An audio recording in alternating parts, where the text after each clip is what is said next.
नमस्कार, मैं हूं आपका मित्र Naresh, independent business owner, business coach और मोटिवेशनल स्पीकर। आप सभी को आपके अपने पसंदीदा चैनल नरेश नीतीश में हार्दिक स्वागत करता हूं। मित्रों, जैसा कि आप जानते हैं कि आप पूरी दुनिया मेरी क्रिसमस मना रही है।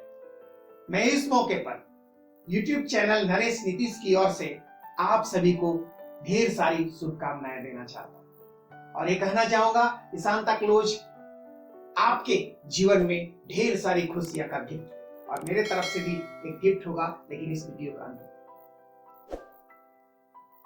मैं अपना विचार आज फिर एक कहानी से शुरुआत करना चाहूंगा। मैं बार बार कहानी इसलिए सुनाता हूं ताकि आपको सबक याद रहे। कहानी यह है कि एक राज्य में एक राजा ने दो बड़े घोषणा सुनी। पहला घोषणा सुनकर पूरे राज्य में खुशियों का लहर दौड़ जाता था, किंतु दूसरा घोषणा जैसे ही वो सुनते थे ऐसा लगता था मानो सारे जनता को सांप सूंघ लिया। क्या है दोनों घोषणाएं, क्या है इस कहानी का रिजल्ट, इसे जानने के लिए आप मेरे साथ मेरे इस वीडियो में अंत तक बने रहें।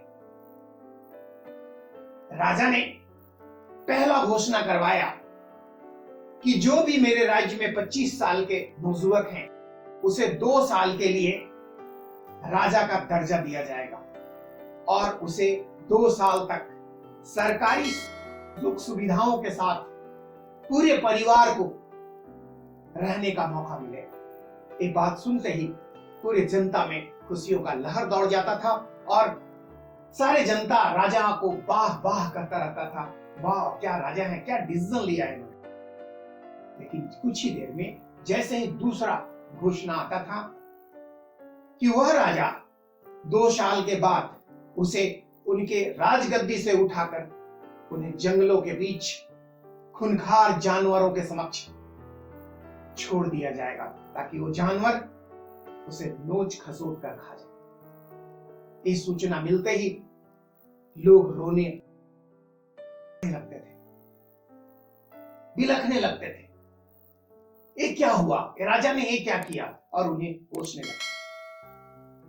इसी क्रम में सरकारी घोषणा था, इसलिए आज से ही एक नौजवान को चुना गया जैसे सरकारी कार्यभार संभालने का मौका मिला।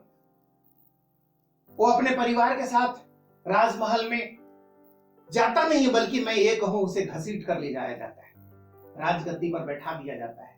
सोचिए, जिसका मौत तय हो वो किस तरह से राज्य चला गया और उनके जीवन का ये अंतिम दिन उसको दिखता है। राज्य कैसे चलाए, मौत तो सामने नाच रही है। और इसी तरह से जैसे तैसे 2 साल पूरे होते हैं और अंतिम दिन सैनिक उसे बेड़ियों में जकड़ के राज्य का भ्रमण कराते हुए उसे घनघोर जंगल में छोड़ दिया जाता है, जहां पर खतरनाक जानवर उसे नोच खसोट कर खा जाते हैं। फिर दूसरे का नंबर आता है। इस तरह से निरंतर और लगातार इस राज्य में ऐसा चलता रहा। उसी बीच समय बीतता गया और चमन का बारी आया। ये नौजवान 25 वर्ष का अभी आज ही तो हुआ था, खूबसूरत था, पूरे परिवार उससे प्रेम करते थे। आज उसकी बारी है। उसके परिवार में रोना धोना स्टार्ट हो गया। सारे लोग रो रहे थे, किंतु इसने अपने परिवार को और अपने संबंधी को ये कहा कि आप लोग चिंता मत करें, मेरे साथ राजमहल चलें, मेरे रहते आप लोगों का कोई अनहित नहीं होगा।